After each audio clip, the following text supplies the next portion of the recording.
following content is provided under a Creative Commons license. Your support will help MIT OpenCourseware continue to offer high-quality educational resources for free. To make a donation or view additional materials from hundreds of MIT courses, visit MIT OpenCourseware at ocw.mit.edu.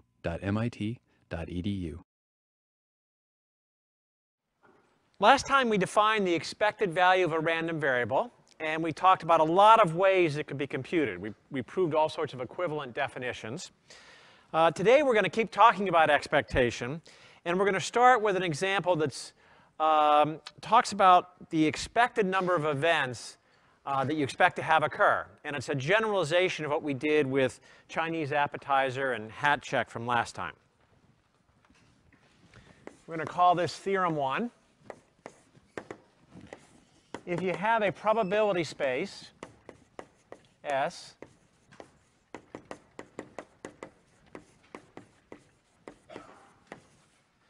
and you've got a collection of n events, let's call them A1 through AN.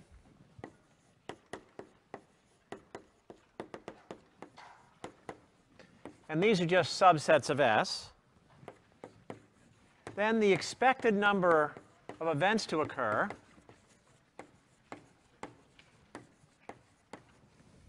of these events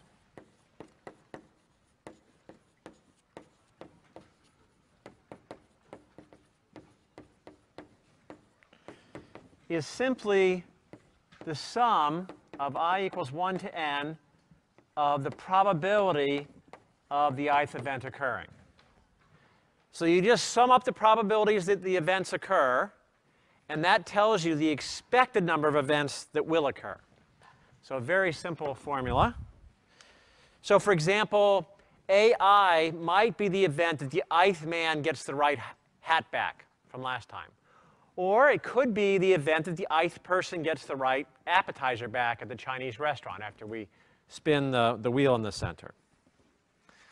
So we're going to prove this, and the proof is very similar to what we did last time when we figured out the expected number of people to get the right hat back. In particular, we're going to start by setting up an indicator variable, t sub I, that tells us whether or not the ith event, a sub I, occurs. So we define t sub I, and it's a function of a sample point, to be 1 if the sample point is in the ith event, meaning the ith event occurs, and 0 otherwise. And this is just another way of saying that t sub I is 1 if and only if a sub I happens or occurs.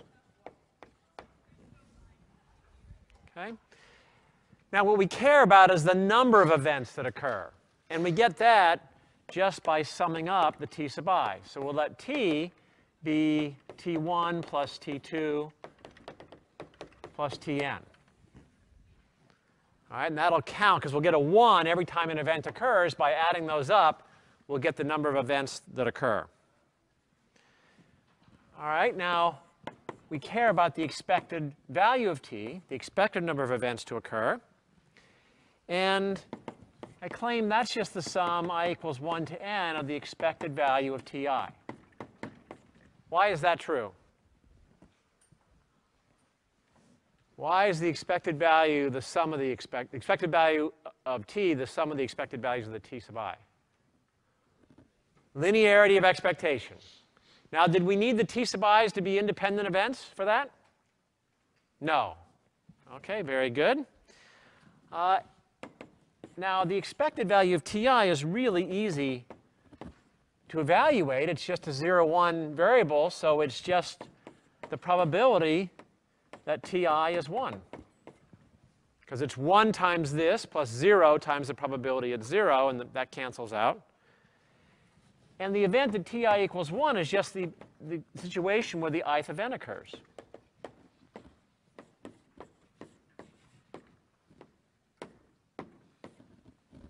All right, because ti equals 1 is the case that ai occurs.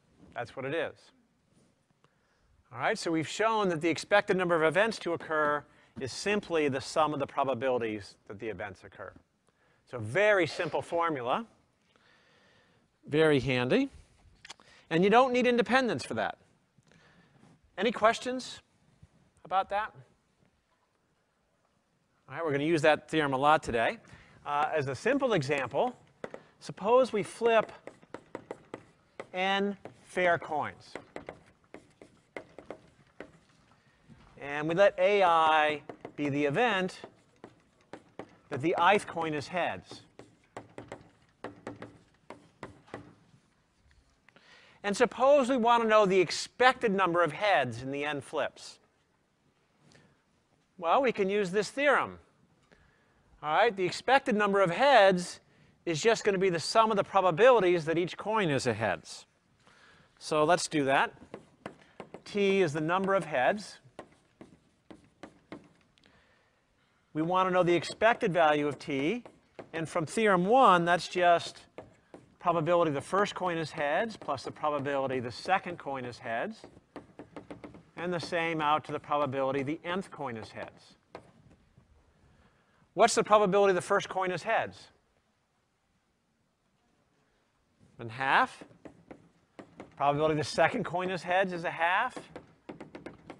Probability the last coin is heads is a half. And so the expected number of heads, we add up a half n times, is just n over 2. Of course, you all knew that if you flip n fair coins, the expected number of heads is half of them.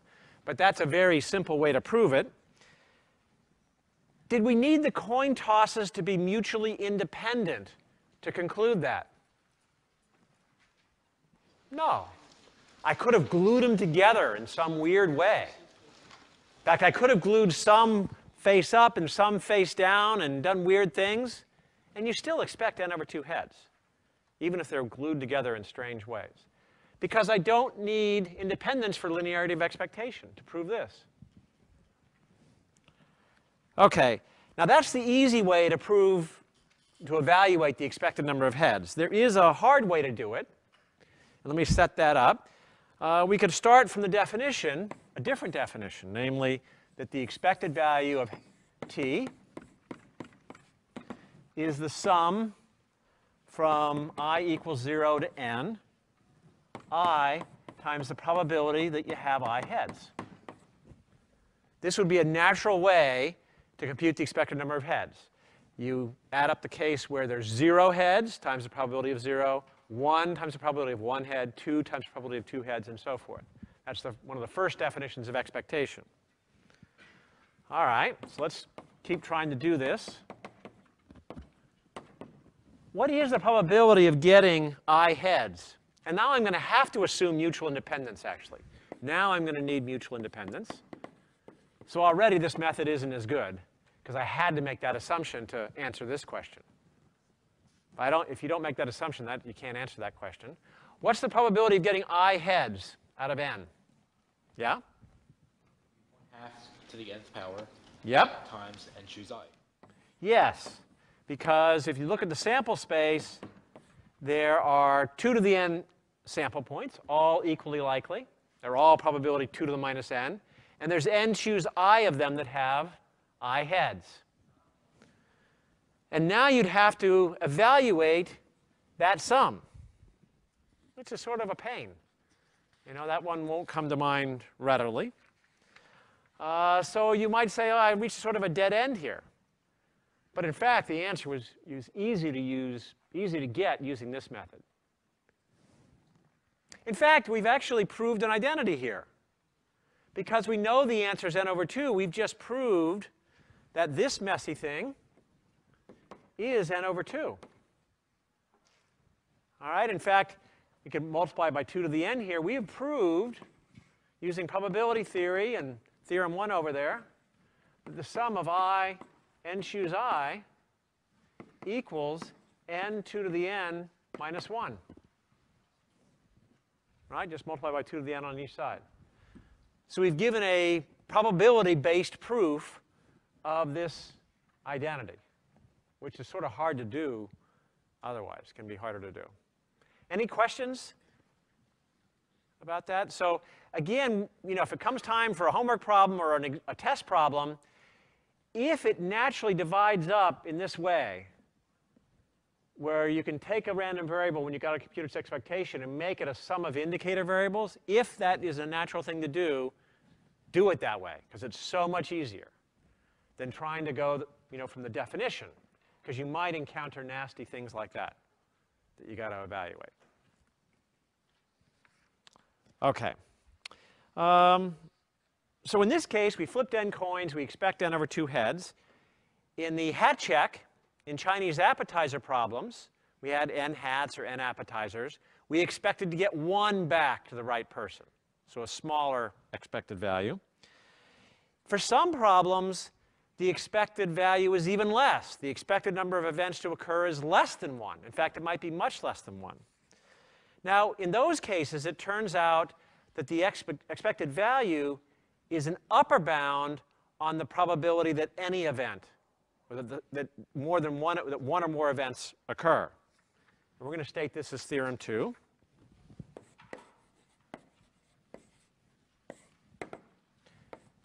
The probability that at least one event occurs is always upper bounded by the expected number of events to occur. Now, this theorem is pretty useless if the expected number of events to occur is bigger than 1, because all probabilities are at most 1. But if the expected number of events to occur is small, something much less than 1, this is a pretty useful bound. All right, so let's prove that. Well, the expected value of t, in this case, we'll use one of the definitions we have of expected value, namely the one where you sum from I equals 1 to infinity of the probability t is greater than or equal to I. Now, what did we have to know about t to use that definition? That doesn't work for all random variables t. What condition do I have on t to be able to use this one? Anybody remember? Yeah. Must be defined on the natural numbers. T must be defined on the natural numbers. If it is, I can use this very simple definition. And is t defined on the natural numbers here? Is the range of t natural numbers? Well, I'm counting the number of events that occurred. Could be 0, 1, 2, 3, 4. It has to be a natural number, so it's OK. So I can use this definition. Now, this is summing up probability t is at least 1 plus probability t is at least 2, and so forth. I'm just going to use the first term. This is at least the size of the first term, because probabilities are non-negative. All right, so I'm just going to throw away all the terms after the first and conclude that this is at least the probability t is bigger than or equal to 1, and I'm done. I just look at it in reverse. The probability of at least one event occurring is at most the expected value.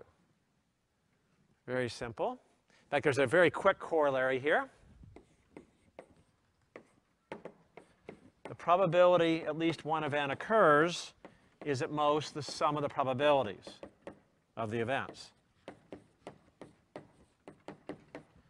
And the proof there is just plugging in theorem 1, OK? Because the expected value is the sum of the probabilities. So we just plug in theorem 1 for the expected value, because it's just that. Any questions about the proof? Very simple.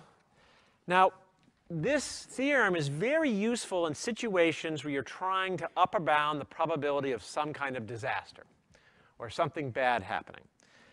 For example, suppose you want to compute the probability that a nuclear plant melts down. Now, actually, the government does this. They got to figure this thing out, because if it's a high probability, well, we're not going to allow anybody to build them. And the way they do it is they convene a panel of experts. They get some people from various good universities, and they bring them down to Washington.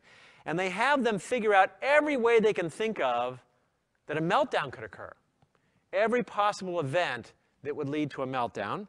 And then they'd have them figure out the probability for each one of those events. For example, A1 could be the event that the operator goes crazy and makes it melt down. You know, A2 could be the event that an earthquake hits and the coolant pipes are ruptured, and then you got a meltdown. A3 is the event that terrorists shoot their way in and cause a meltdown. All right, so you got a lot of possibilities for how the thing can melt down. And then they compute the probabilities, and then they add them up, just using this result. And they say, well, the probability that a meltdown-causing event, or one or more, occurs is at most this small number. And hopefully it's small. So for example, suppose there's 100 ways that a meltdown could occur. 100 things that could cause a meltdown. And each one happens with probability 1 in a million. What can you say about the probability that a meltdown occurs? You got 100 ways it can happen only. Each is a 1 in a million chance. What's the probability a meltdown occurs? 1 in 10,000. Because you're adding up 1 in a million 100 times. N's 100. Each of these is 1 in a million. So you get 100 over a million is 1 in 10,000. And so then they publish a report that says the chance of this reactor melting down is 1 in 10,000. Now, what if I've got 100 reactors? What's the chance that at least one of them melts down? 1 in 100, because I got 100 over 10,000. Same theorem. So there's a 1 in 100 chance something melts down somewhere, at most. And that's, you know, well, that one's, hopefully the numbers are better than that. OK, same thing. If you bought 100 lottery tickets, each a 1 in a million chance, you got a 1 in 10,000 chance of winning, at most. All right, so simple fact, but powerful and used a lot in practice.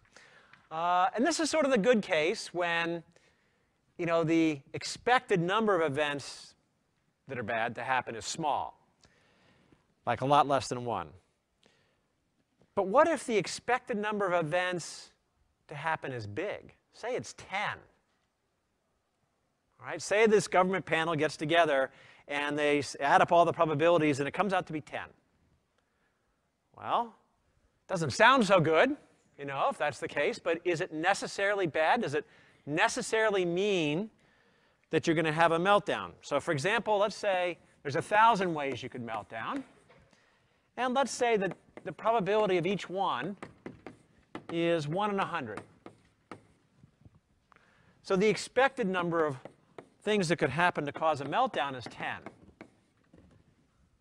Am I guaranteed we're going to melt down? No.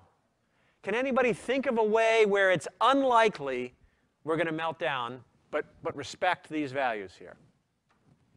Hypothetically. Is there any chance that it's still unlikely to have a meltdown? Can I think of a way? Yeah? They all happen at the same time. They all happen at the same time. All right, now the examples I gave, you know, the terrorist, you know, the earthquake, and the crazy operator, I mean, put that on the side. If they all happen together, when any one happens, the others have to happen. All right, so we can express that as, for all ij, probability of the ith event happening given the jth event happening is 1. So total dependence. What's the probability of a meltdown in that scenario? What's the probability one of those meltdown-inducing events occurs? 100. They all happen at once. 100. 1 in 100.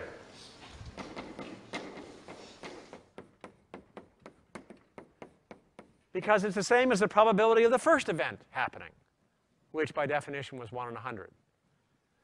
OK, so it could be that the probability of a meltdown is small. But it might not be as well. There's no way, given this, to know. OK. What if I change? In fact, this is like Chinese appetizer, right?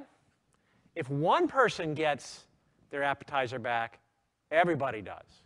So there are circumstances where you have the total dependence like that. OK? Let's say I change a little bit, and I don't do this scenario. In fact, say I tell you the events are mutually independent, but you expect 10 to occur. I mean, do you sleep at night now? Of course, 1% is still a pretty high number, but how many people think that if they're mutually independent and you expect 10, that no matter what, there's at least a 50% chance of a meltdown? Anybody? Oh, okay. In fact, if you expect 10 and they're mutually independent, a meltdown is a virtual certainty. The chance you don't melt down is less than 1 in 22,000. All right? For sure, something will occur that's bad. And this is a theorem that we call Murphy's Law.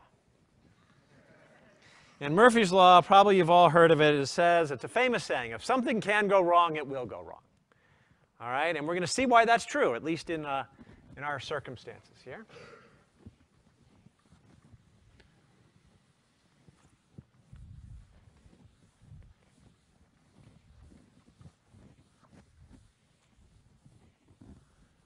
That's a pretty powerful theorem.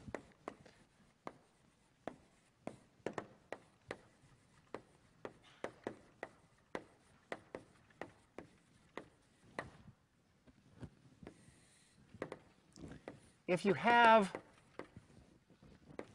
mutually independent events A1 through AN,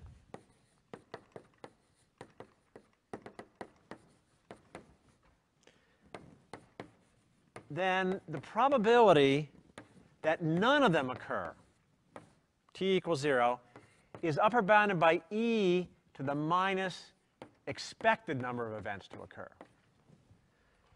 All right, so if I expect 10 to occur, the chance that none do is upper bounded by e to the minus 10, which is very small, which means almost surely one of the events or more will occur. All right, and that's sort of bad news in this case. So let's prove that.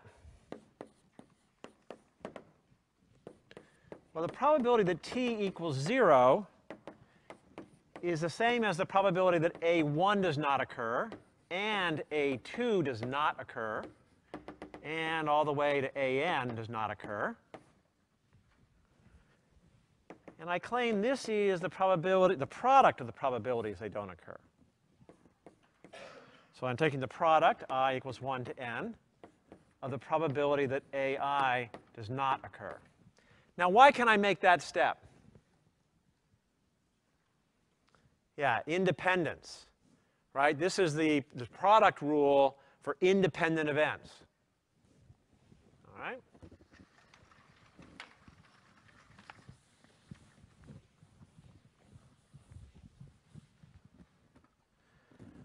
All right, now the probability that AI does not occur is simply 1 minus the probability it does occur. All right, and now I'm going to use a simple fact, which is that for any number x, 1 minus x is at most e to the minus x. Just a simple fact from algebra. So I've got 1 minus, I'm going to treat this as the x. So this is at most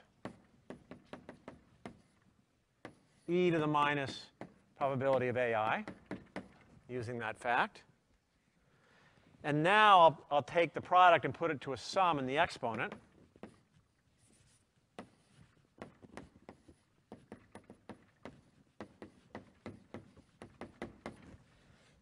Okay, and then the sum of the probabilities of the events is just the expected value. That was theorem 1 that I just erased. So this is e to the minus expected number of events to occur. All right, so not too hard a proof. We had to use that, fact, but that gets the expected number of events to occur in the exponent.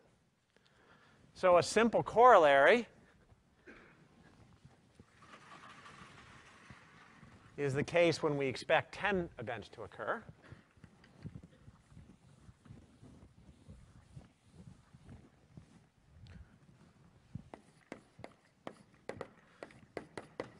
So if we expect 10 or more mutually independent events to occur,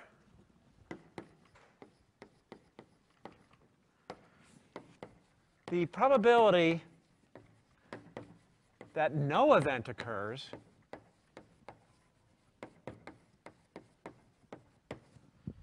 is at most e to the minus 10, which is less than 1 over 22,000. Okay, now there's not even any dependence on n here. Right? Nothing to do with the number of possible events, just if you expect 10 of them to occur, you know, you're pretty sure one of them will. And this explains why you see weird coincidences, or people sometimes see what they think are miracles. Because out in the real world, there's billions of possible weird things that could happen. You just can create all sorts of crazy possibilities. And each one might be 1 in a billion chance of actually happening.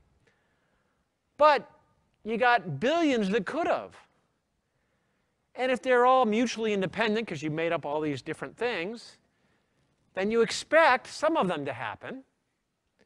And so you should, in fact, you're going to know that for sure some of those weird things are going to happen. At least the chance that no weird thing happens is 1 in 22,000. All right? And this can be, you know, why somebody will go along and say, you know, oh my goodness, you won't believe what happened, the coincidence. You know, and it's like, wow, the chance of that happening was 1 in a billion. It must have been a miracle or an act of God that this happened. But you're not thinking about the other 10 billion things that didn't happen. Okay? So for sure, some of those things are going to happen. You know, it's not likely that I'm going to win megabucks next week. But somebody's going to win. Right? If enough people play, and it's more than the probability that, 1 over the probability that you're going to win, then it's very likely somebody will win if everybody is guessing randomly. All right, any questions about what we're doing? Yeah. All right, so this is amazingly powerful, this result. In fact, it's so powerful that it's going to let me read somebody's mind in the class. We're going to do a little card trick here. Now, the way this card trick works, it's a little complicated. I'm going to need a volunteer, probably one of you guys down front. All right, we'll get you. And one of your buddies is going to keep you honest for me here. I'm going to reveal, first I'm going to let you shuffle the deck. So go ahead and shuffle it, do whatever you want to. It's a normal deck. It's got 52 cards and 2 jokers. And I don't care what order they're in. I'm going to turn over the cards one at a time. Now, I'm going to ask you to pick a number from 1 to 9 ahead of time. Don't tell me or anybody else. In fact, I'm going to want you guys to play along, too. We're going to see where we all end up here. And that's your starting number. And as I turn over the cards one at a time, say you started with a 3 was the number you had in mind. On the 3rd card I show, that becomes your card. You don't tell me or jump up or down or anything. But that's your card. And say it's a 4 of diamonds. Now 4 replace the 3 in your mind. And you count 4 more cards. Then that becomes your card. Now say that's a jack, or a face card, or a 10, or a joker. 10 face card and jokers all count as 1, just like an ace counts as 1. And so then the next card would be your card, because you count 1. And we keep on going until you have a card, maybe it's a 7, but there's only 4 cards left in the deck. And so you don't get a new one. And your last card is the 7. All right? And then you're going to write that down here, not showing me. And you're going to do this, maybe do this with a friend over there. And you're going to make sure you count right on the deck, because if you screw up the counting, it's going to be hard for me to read your mind. So just to make sure we all understand this, let me write the rules down here, because I want the whole class to pick a number from 1 to 9 and play the same game. And we're going to see what happens. So let me show you the rules again, just to make sure everybody understands. So say we say the deck starts out like this. I got a 4, a 5. So my first few cards of the deck go like this. 10 equals a 1. Then I got a queen equals a 1. 3, 7, 6, 4, 2. Say it's a small deck. I'm going to use 54 cards. And say your chosen number to start, you start with a 3. So you're going to, as I show the cards, you're going to count 1, 2, 3. That becomes your new card. Then you're going to count 1, 2. That becomes your card. It's a 10, so you convert it to a 1. We're only doing single-digit numbers. Go to 1, that becomes your card.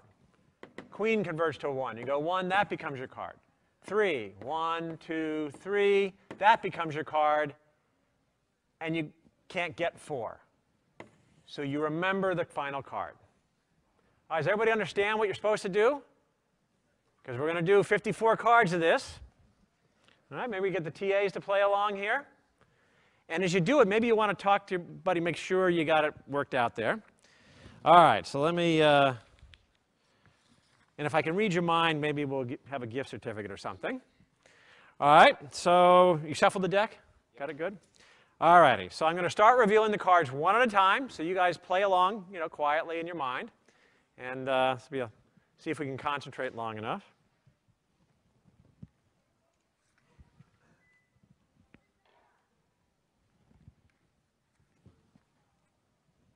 Aces are 1.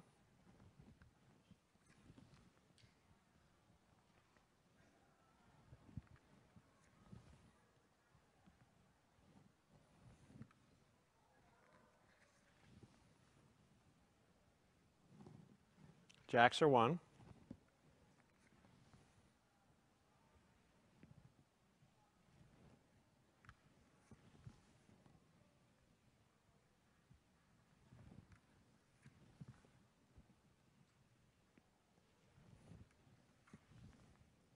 Tens are 1.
Tens are 1.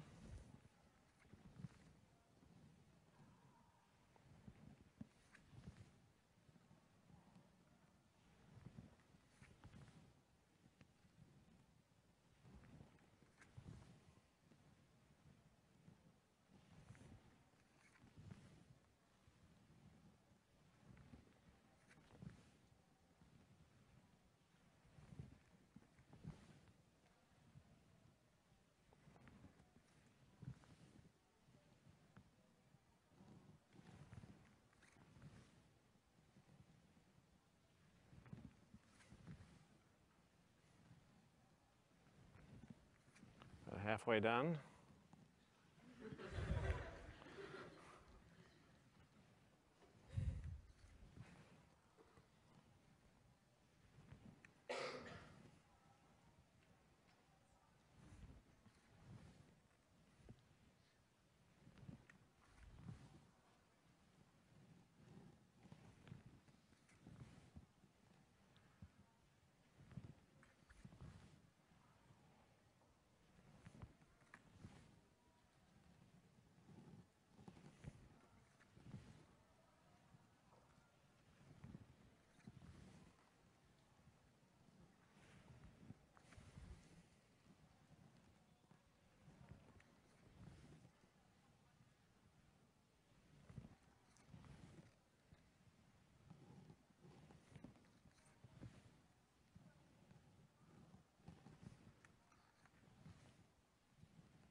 Jokers are 1.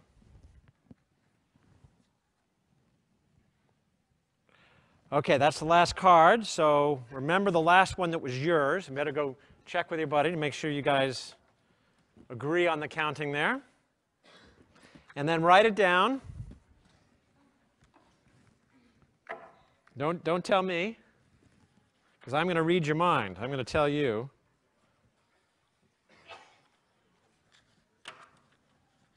This is not good. They're arguing over the last card. I'll have to read one of your minds. What's that? The 11 of clubs. That's a hard one to predict.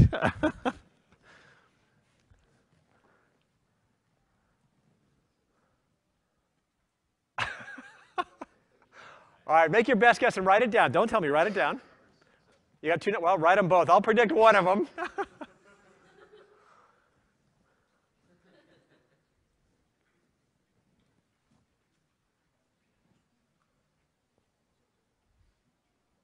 Yeah, I've never had a dispute on what the, because if you start with the same position, you got to wind up in the same position. All right, you wrote it down?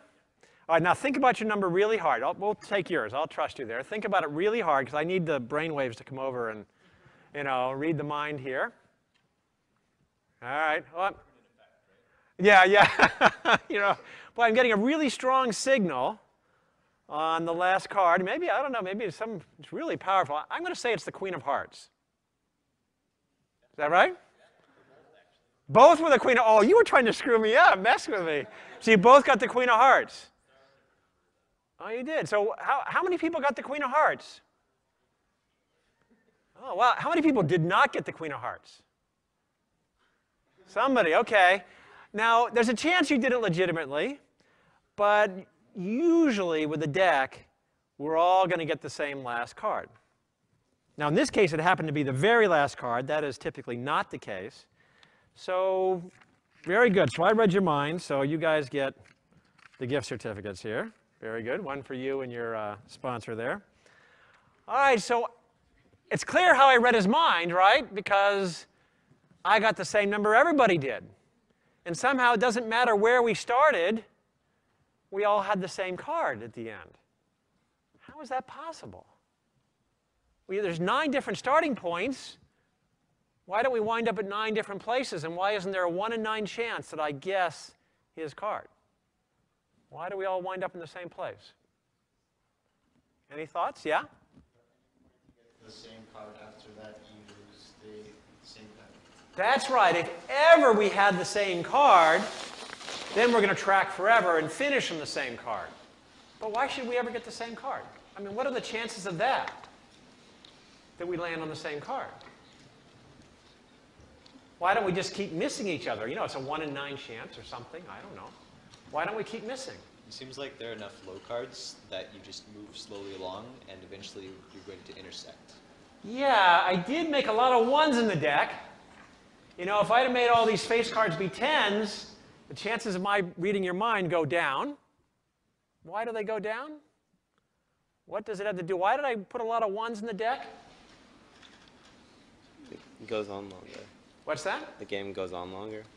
Yeah, the game goes on longer, so there's more chances to hit together. Because at any given time, you've got your card, I've got mine. If mine's behind you, I got a chance to land on you. And if you're behind me in the deck, you've got a chance to land on me with your number. And if the numbers are smaller, there's more chances to land on each other. And it is true that on any given chance, the chances are low that we land on the same card. But there's a lot of chances. And if there's a lot more chances than the probability of landing on each other, we've got Murphy's Law. Right? If you got a lot of chances, and they're not less likely than the number of chances, or the inverse of that, then we expect to have a bunch of times where we're going to land on each other, and therefore, very high probability we do. Okay, now, that was a little hand-wavy. And in fact, there's a reason it was hand-wavy.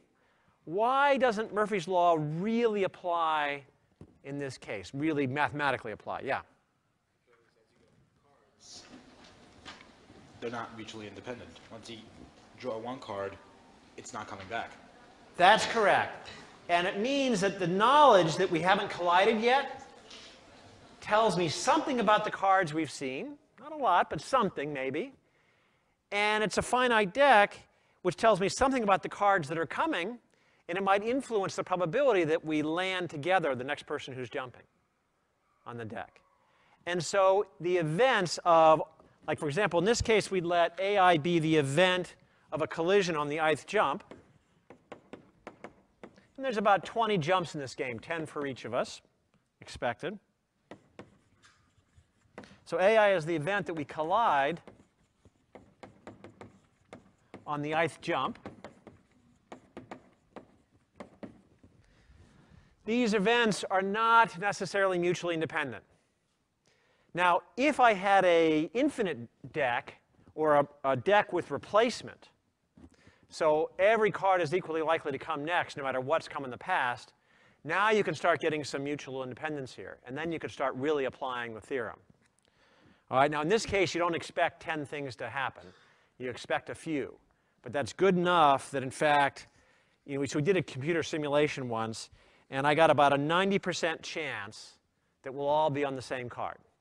So I have a pretty good chance that I'm going to guess right. And so far, I haven't guessed wrong.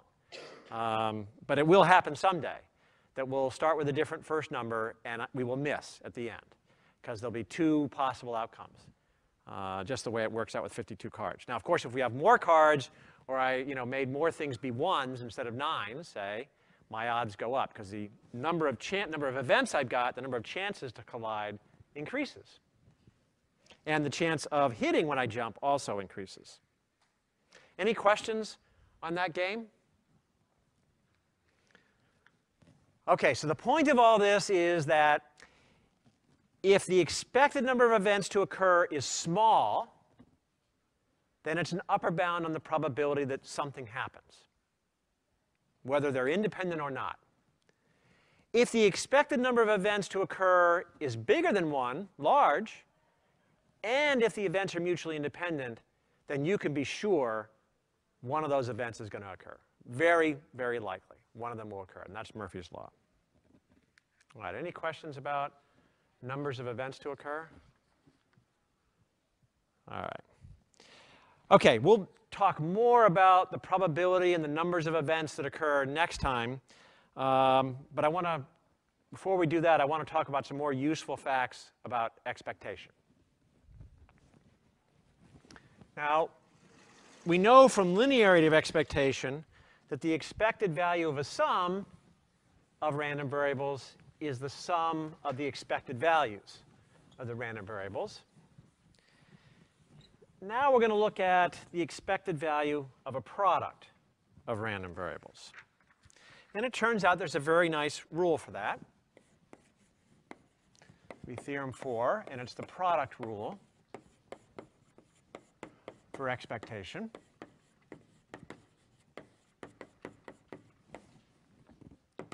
And it says that if your random variables are independent,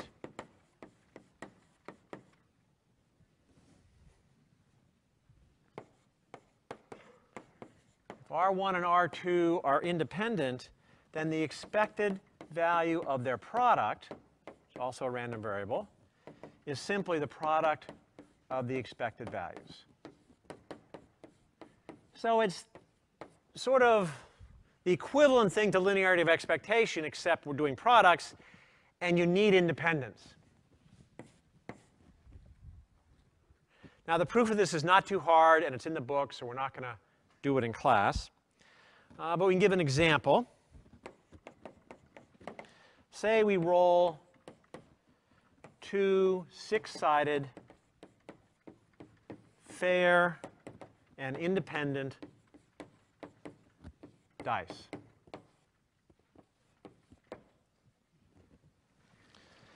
And I want to know what's the expected product of the dice.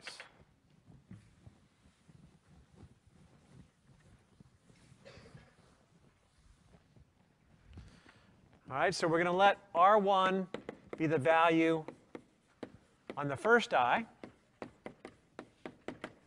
and R2 will be the value on the second one. And the expected value of the product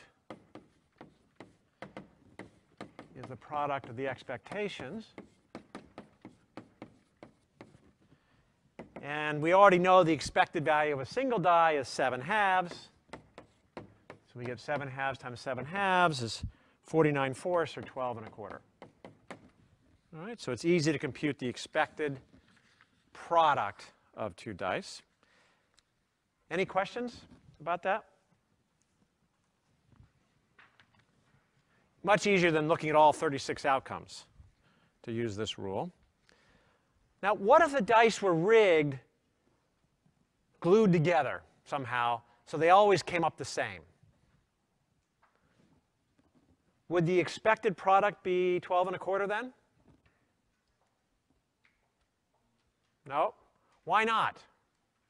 Why wouldn't it be the case? Why isn't the expected value of R1 squared the square of the expected value of R1? Why, isn't that what this says? Independent. They're not independent. R1 is not independent of R1. In fact, it's the same thing. All right, and you need independence for that to be the case. All right, so a non-example. The expected value of R1 times R1 is the expected value of R1 squared. And to do that, we've got to go back to the basics. We're taking the 6 possible values of R1, I equals 1 to 6, I squared, because we're squaring it, times the probability R1 equals I. And each of those probabilities is 1/6, so we get a 6 times 1 plus 4 plus 9 plus 16 plus 25 plus 36. And if you add all that up, you get 15 1/6, which is not 3 1/2 squared, which is expected value of R1 squared. All right, so the expected value of the square is not necessarily the square of the expectation. And there, because a random variable is not independent of itself generally. Okay, any questions there? All right, there's a couple quick corollaries. The first is you can take this rule and apply it to many random variables, as long as they're mutually independent. So if R1, R2, out to Rn are mutually independent,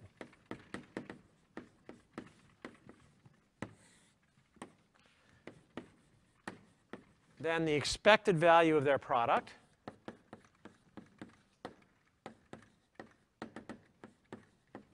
is the product of the expected values.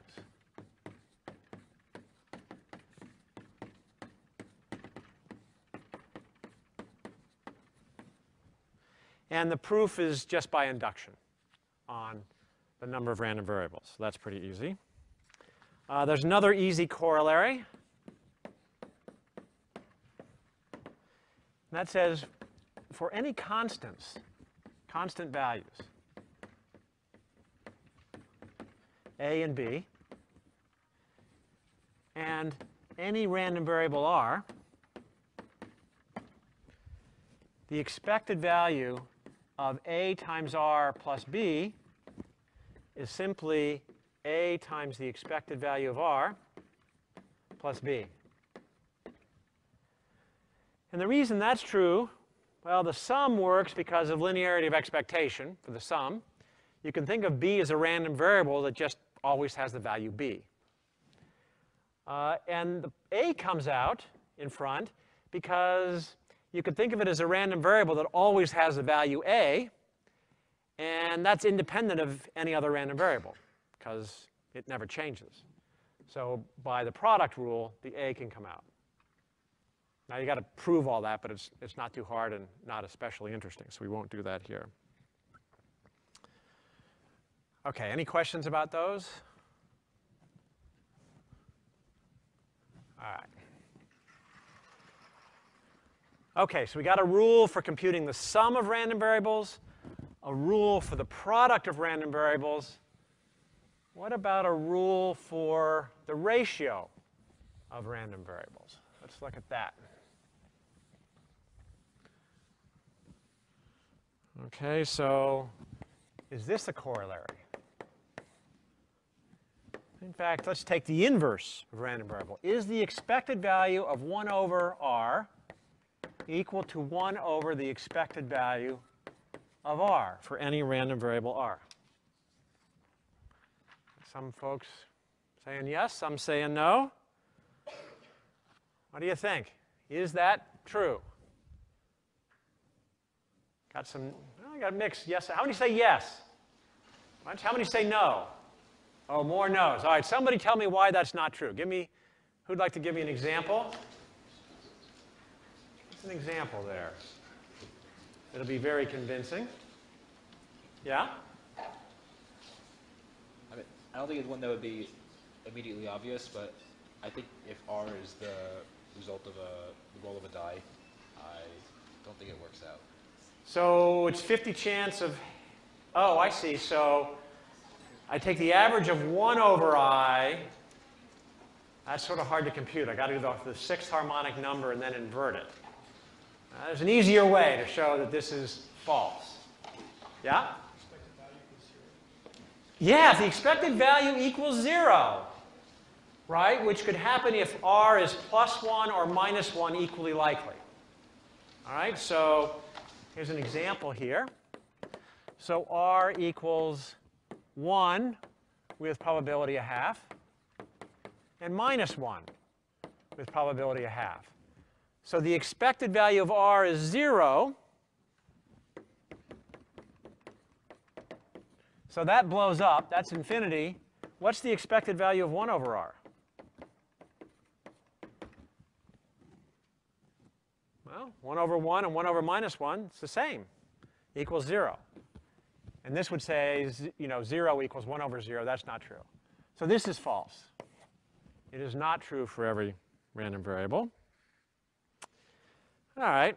So once you see this example, it's just obviously not true. In fact, there's very few random variables for which this is true. Even an indicator random variable, right? So it's 1 with probability 1/2 and 0 with probability 1/2. Then the expected value of 1 over r is infinite.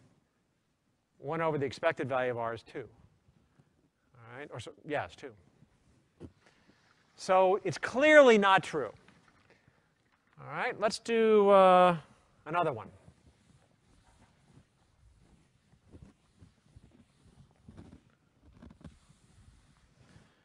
What about this potential corollary?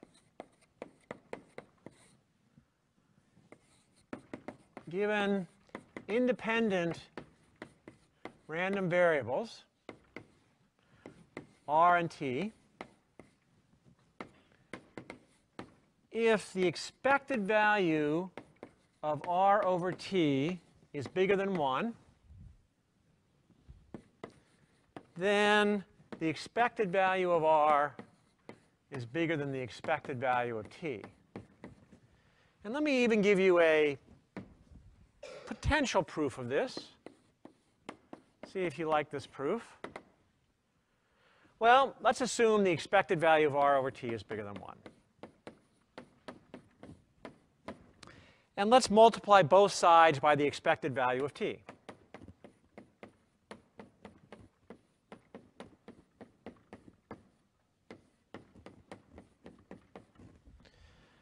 All right, and well, the product rule says that this is just the expected value of r over t times t, which is just the expected value of r, because the t's cancel.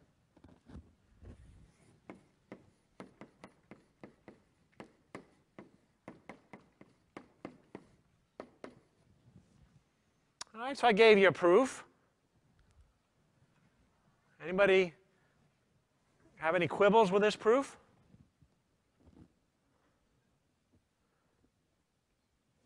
Yeah? That's a big problem. R over t is not independent of t. In fact, if t is very big, likely that r over t is small. So we can't do that step. We can't use the independence here to go from here to here. That's wrong. There's actually another big problem with this proof. Anybody see another problem? Yeah? Yeah. If the expected value of t is negative, I would end up doing that. So that step's wrong. So basically, this is a pretty lousy proof. Every step is wrong. So this is not a good one to use. And in fact, the theorem is wrong. Not only is the proof wrong, but the result is wrong. It's not true. And we can see examples. We'll do some examples in a minute. Now, the amazing thing is that despite the fact that this is just blatantly wrong, it is used all the time in research papers. And let me give you a famous example. This is a case of a actually pretty well-known paper written by some very famous computer science professors at Berkeley. And let me show you what they did. And this is so that you will never do this. They were trying to compare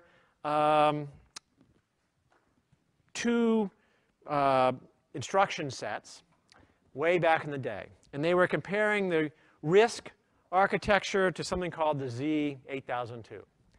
And they were proponents of RISC. And they were using this to prove that it was a better way to do things. So they had a bunch of benchmark problems. There are probably 20 or so in the paper. And I'm not going to do all 20 here. I'm going to give you a flavor for what the data showed.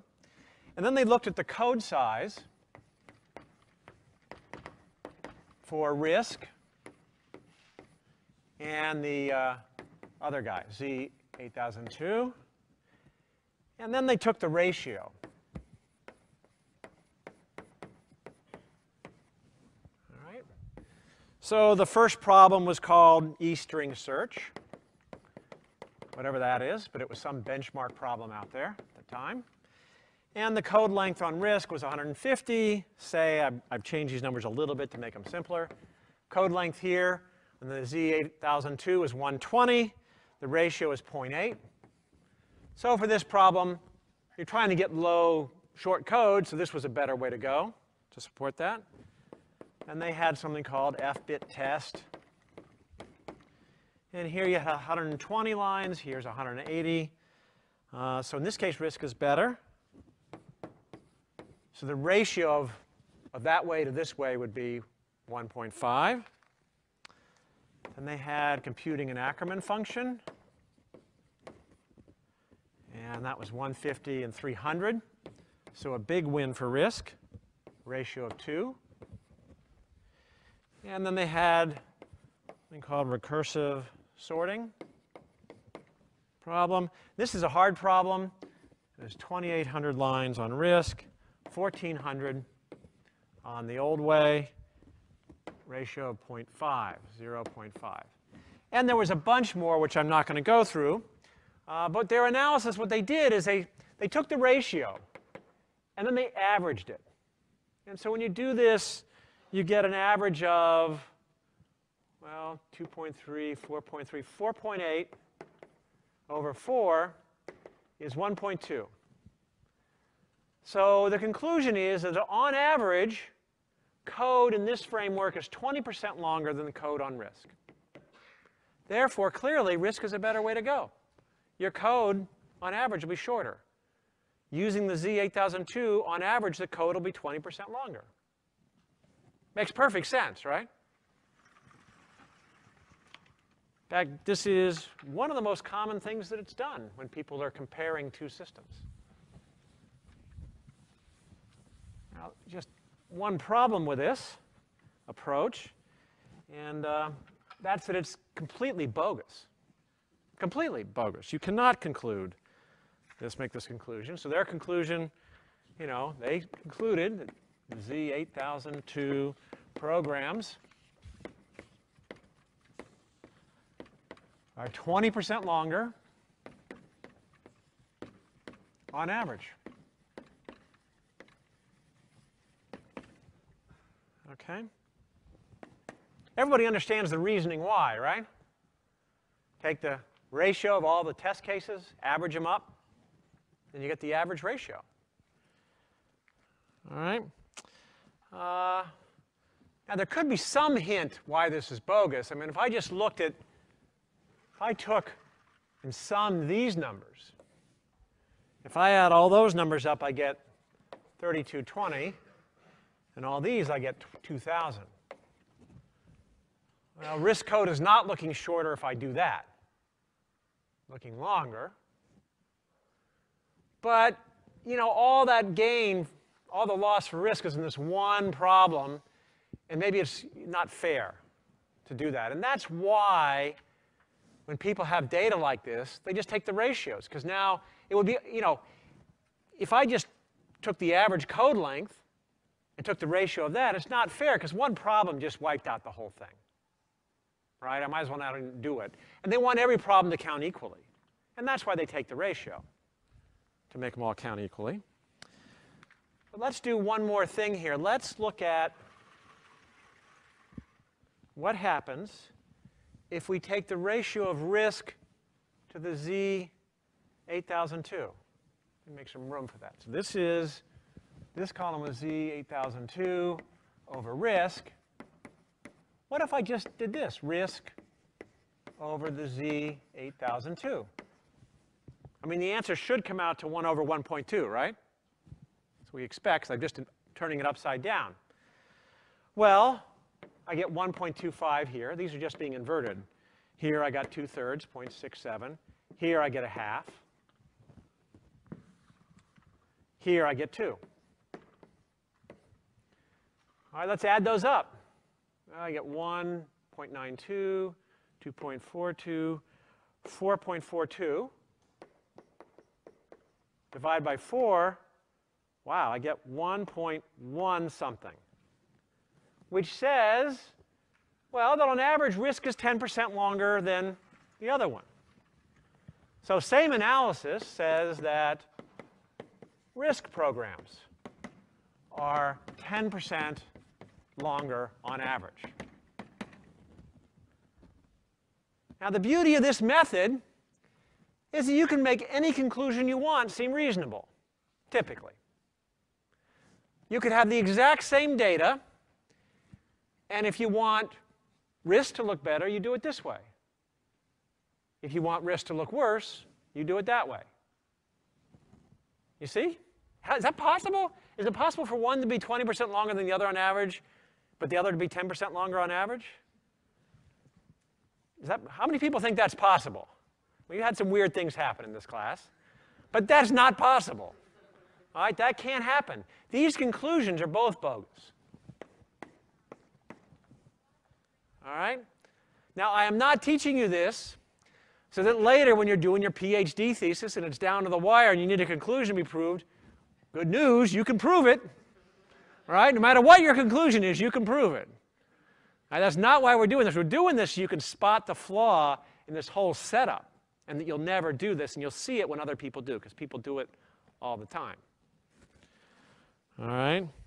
So let's try to put some formality under this in terms of probability, because when you start talking about averages, really think about expectations of random variables and stuff. So let's try to view this as a probability problem and see if we can shed some light on what's going on here, because it sure seemed reasonable.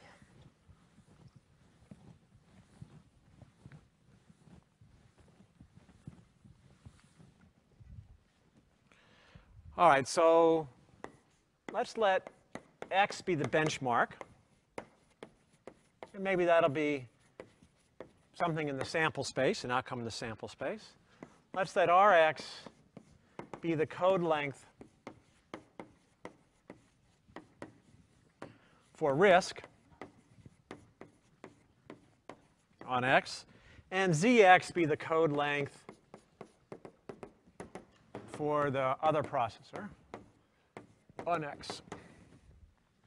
And then we'll let probability of X, we'll define a probability of seeing X. The probability, that's our problem we're looking at.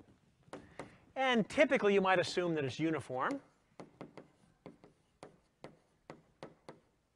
the distribution there.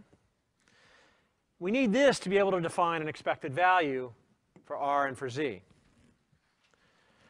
All right, now, what they're doing in the paper, well, what really is happening here is instead of this, they have the expected value of Z over R is 1.2. That is what they can conclude. That does not mean that the expected value of Z is 1.2 the expected value of R, which is what they conclude, that Z8002 code is 20% longer than RISC code. This is true. That is not implied. And why not? That's just actually what this corollary was doing, right? Really, it's just what they made the same false assumption as happened in the corollary. You can't multiply both sides here by the expected value of R and then get the expected value of Z. Now, of course, if you ask them, they would have known that. But they didn't even think through that. They just used the standard method of taking the expected value of a ratio. So this is fair to conclude. But as we saw, the expected value of R over Z was 1.1. So both of these can be true at the same time. That's fine. But you can't make the conclusions that they tried to make. All right?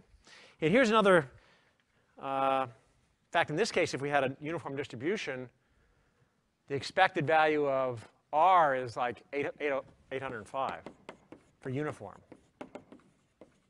And the expected value of Z is 500. All right, and that's all you can conclude if you're taking a uniform distribution. In which case, of course, if they're promoting RISC, well, you don't like that conclusion. So it's better to get this one.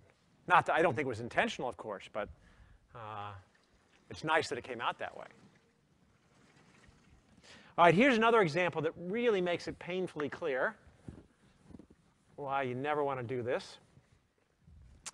So a really simple case, just generic variables R and Z. And I got two problems only, problem 1, problem 2. R is 2 for problem 1, and Z is 1, and they reverse on problem 2. Z over R is 2.5. All right. R over Z, just the reverse. All right. Now, the expected value of R over Z here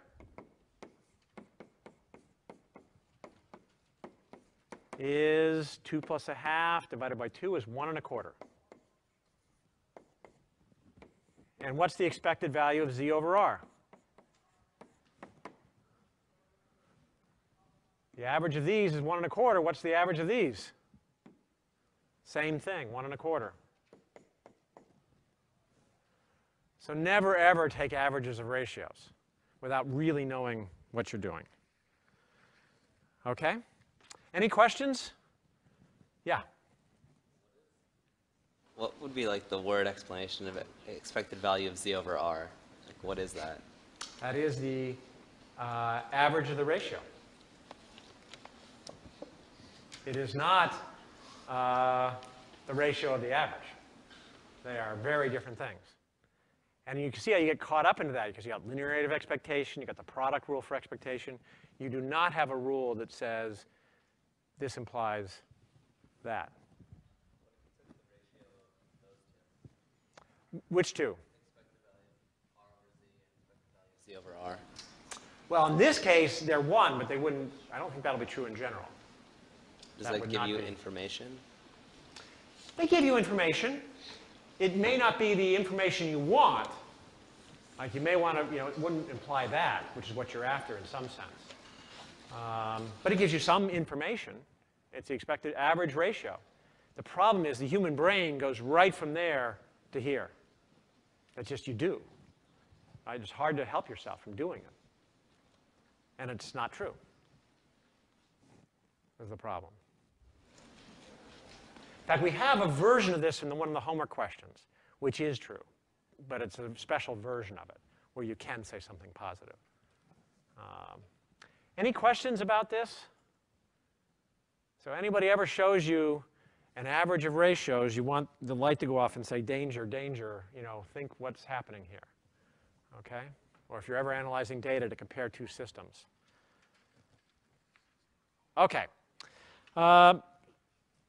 So we talked a lot about our expectation. We've seen a lot of ways of computing it. We've done a lot of examples. For the rest of today and for next time, we're going to talk about deviations from the expected value. Now, for some random variables, they are very likely to take on values that are near their expectation. For example, if I flip 100 coins and say they're fair and mutually independent, we know that the expected number of heads is 50. Does anybody remember the probability of getting far from that, namely having 25 or fewer heads or 75 or more heads? Remember we did that? Was it a couple weeks ago? Is it likely to have 25 or fewer heads? Less than 1 in a million. Yeah, it was 1 in 5 million or something. I don't know, some horribly small number. So if I flip 100 coins, I expect to get 50 heads, and I am very likely to get close to 50 heads. I'm not going to be 25 off. All right? And then the example we had in recitation, you got a noisy channel, and you expect an error rate, 1% of your 10,000 bits to be corrupted. The chance of getting 2% corrupted was like, what is it, 2 to the minus 60 or something? Extremely unlikely to be far from the expected value. But there's other cases where you are likely to, you could well be far from the expected value. Can anybody remember an example we've done where you are almost surely way off your expected value for a random variable? Anybody remember an example we did that has that feature? The appetizer thing. The appetizer. Let's see. OK, appetizers, you expect 1. And you're almost certain to be 0. Or you're almost certain to be 0, and you have a chance of being n. So if you count 0 as being close to 1, you're likely to be close to your expectation, because you're likely to be 0, and you expect 1. Remember that noisy channel problem? The latency problem across a channel? And we showed that the expected latency was infinite, but 99% of the time you had 10 milliseconds, something like that. All right, there's an example where almost all the time you are far from your expectation, which is infinite. All right, so there are examples that go both ways. Now, let's look at another couple of examples that will motivate a definition that measures this. All right, say that we've got a simple Bernoulli random variable where the probability that r is 1,000 is 1/2, and the probability that r is minus 1,000 is 1/2. Then the expected value of r is 0. Similarly, we could have another one, s, where the probability that s equals 1 is 1/2, and the probability that s equals minus 1 is 1/2, and the expected value of s is 0. Now, if this was a betting game, and we're talking about dollars, here's where you're wagering $1,000, fair game. Here's where you're wagering $1. Now, in this game, both games are fair. Expected value is 0. But here you're likely to end up near your expected value. Here you're certain to be far, by some measure, from your expected value. And in fact, if you were offered to play a game, you might have a real decision as to which game you played. If you like risk, you might play that game. If you're risk averse, maybe you stick with this game, right? Because what you could lose would be less. All right. Now this motivates the definition of the variance, because it helps mathematicians distinguish between these two cases with a simple statistic.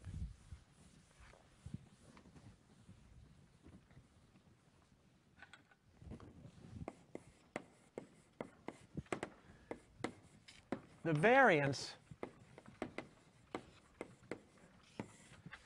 of a random variable, R, is denoted, we'll denote it by var, var, of R, is defined as the expected value of the random variable minus its expected value squared. That's sort of a mouthful there, so let's break it down. This is the expected value of R. This is the deviation from the expected value. So this is the deviation from the mean. Then we square it. All right, so that equals the square of the deviation. And then we take the expected value of the square. So the variance equals the expected value of the square of the deviation. All right, in other words, the variance gives us the average of the squares of the amount by which the random variable deviates from its mean. Now, the idea behind this is that if a random variable is likely to deviate from its mean, the variance will be high. And if it's likely to be near its mean, the variance will be low. And so variance can tell us something about the expected deviation.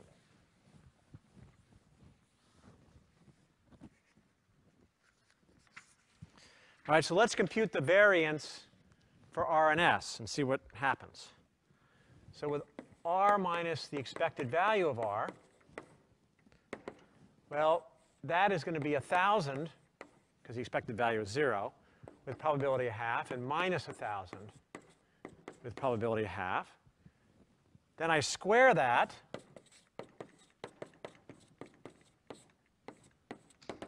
Well, I square 1,000, I get 1,000,000 with probability of half.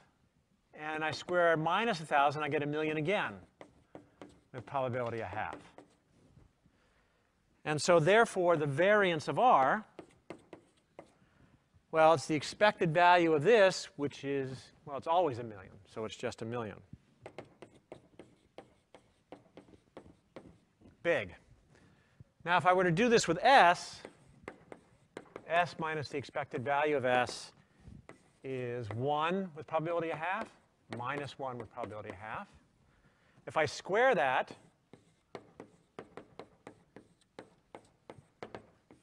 well, I get 1 squared is 1, minus 1 squared is 1. And so the variance of S is the expected value of this, and that's just 1.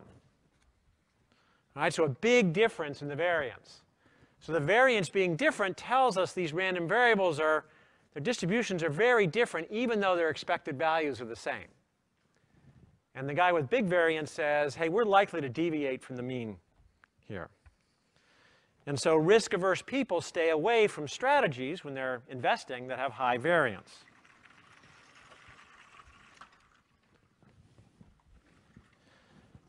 Now, does anybody have any idea why we square the deviation? Why didn't mathematicians, when they figured out this stuff, I don't know how many centuries ago, why didn't they just take the expected deviation? Why do this stupid squaring thing? That only is going to complicate it. Why don't we instead compute the expected value of R minus the mean? Why didn't they do that and call that the variance? Yeah? That's 0. Yeah. Because by linearity of expectation, in fact, corollary 4.2 or whatever, this is just the expected value of R minus the expected value of the expected value of R. The expected value of a scalar is just that scalar. And that is 0. So the expected deviation from the mean is 0 because of how the mean is defined. It's the midpoint, the weighted midpoint. The times you're high cancel out the times you're low if you got the midpoint right, the mean right. And so this is a useless definition. It's always 0. All right, so mathematicians had to do something to capture this. Now, what would have been the more logical thing to do as the next step? This doesn't work, but what would you think the mathematicians would have done? Absolute value would have made a lot of sense here. Why they didn't do that? Well, you could do that, but it's hard to work with mathematically. You can't prove nice theorems, it turns out. If you put the square in there and make that be the variance, you can prove a theorem about linearity of variance. That if the random variables are independent, then the variance of the sum is the sum of the variances. And mathematicians like that kind of thing. Right? It makes it easier to work with, do things with. Now, there are also other choices. In fact, there's a special name for a weird case where you take the 4th power. You could do that. As long as it's an even power, you could do it. And that's actually called the kurtosis. Sort of sounds like a foot disease. But it's the kurtosis of the random variable. Now, we're not going to worry about that in this class. But we are going to worry about variance. And let me do one more definition, then we'll talk about variance a lot more tomorrow. You know, that square is a bit of a pain, and to get rid of it, they made another definition sort of after the fact called the standard deviation. And standard deviation is defined as follows. For a random variable r, the standard deviation